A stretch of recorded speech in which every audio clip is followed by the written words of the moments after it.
des esprits et des conjurations. Les esprits sont des intelligences secondaires, ou créées. Ils sont de trois sortes, les fixes, les errants et les mixtes. Les fixes sont de purs esprits affranchis des lois, qui régissent la matière.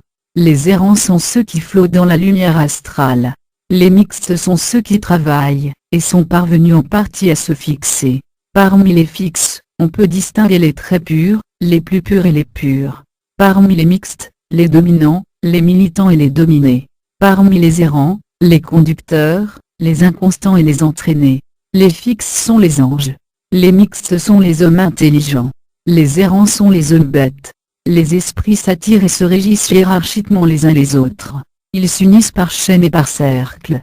Entrer dans un cercle, c'est conjurer, c'est-à-dire jurer avec les esprits du cercle. En conjurant les esprits supérieurs, on ne les attire pas à soi, on s'élève vers eux.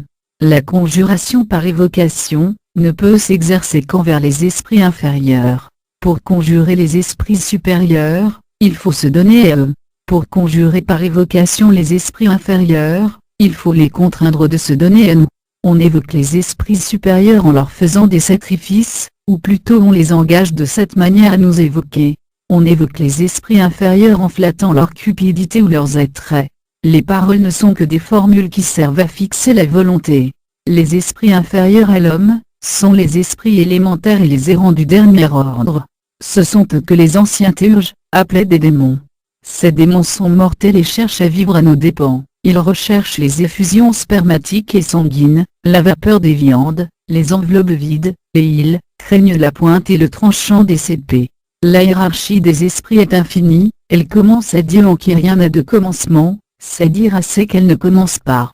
Les astres ont des âmes astrales, les soleils des âmes solaires et les univers sont régis par des égrégores. Les égrégores vivants, les dieux qui sont en Dieu. La vie des esprits est une ascension et une mutation continuelle, ils montent et redescendent sur la grande échelle symbolique de Jacob. Les anges ou gouverneurs spirituels des astres, s'élèvent au gouvernement des soleils, et sont remplacés par les chefs des âmes. Les chefs des âmes sont les rois successifs de l'humanité. Les chefs des âmes de la terre portent le nom de Metatron Sarpanim les Josira des mondes qui se consument dans les sphères, ce qui veut dire, Metatron, le prince Sarpanim des lumières, ou le prince des lumières. Le chef des âmes ne meurt pas, il est élevé vivant au ciel. Enoch a été dans les temps postérieurs à la création de Moïse, le premier élevé au rang de Metatron Sarpanim après Enoch a régné Moïse, après Moïse, après Élie, Jésus. Tous les Métatrons doivent avoir de règne, et ils reviennent sur la Terre après avoir parcouru tous les globes de notre système solaire. C'est pour cela que le retour d'Enoch et d'Élie précédera le second avènement de Jésus. À son premier avènement, Jésus s'est révélé comme pontife. À son second avènement il se révélera comme roi, et à son troisième avènement, qui est sous silence, il se révélera comme Dieu lui-même. Il a été le Christ. Il doit être le Messie et il sera le Saint des Saints, la voie, la vérité, et la vie que tous attendent encore avec raison. C'est Enoch qui, sur le Sinaï, a donné la loi à Moïse.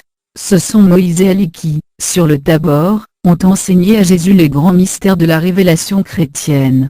Jésus a transmis l'initiation à Saint Jean, l'évangéliste et c'est pour cela que cet apôtre devait rester jusqu'au second avènement de son maître. Aux époques de décomposition, les esprits inférieurs se manifestent, comme les vers sur les cadavres. On les évoque par la corruption, et en se faisant dévorer par eux. Les décompositions précédées annoncent toujours la venue sur la terre d'un esprit régénérateur en la personne du Métatron solaire. Les tables parlantes et les esprits frappeurs ont annoncé le retour d'Enoch. Il viendra quand la papauté aura perdu toute son autorité dans le monde, et les sciences kabbalistiques ressusciteront. L'avènement d'Élie suivra de près celui d'Enoch, puis Jésus, le Sauveur du monde, viendra sur la terre pour sa seconde fois.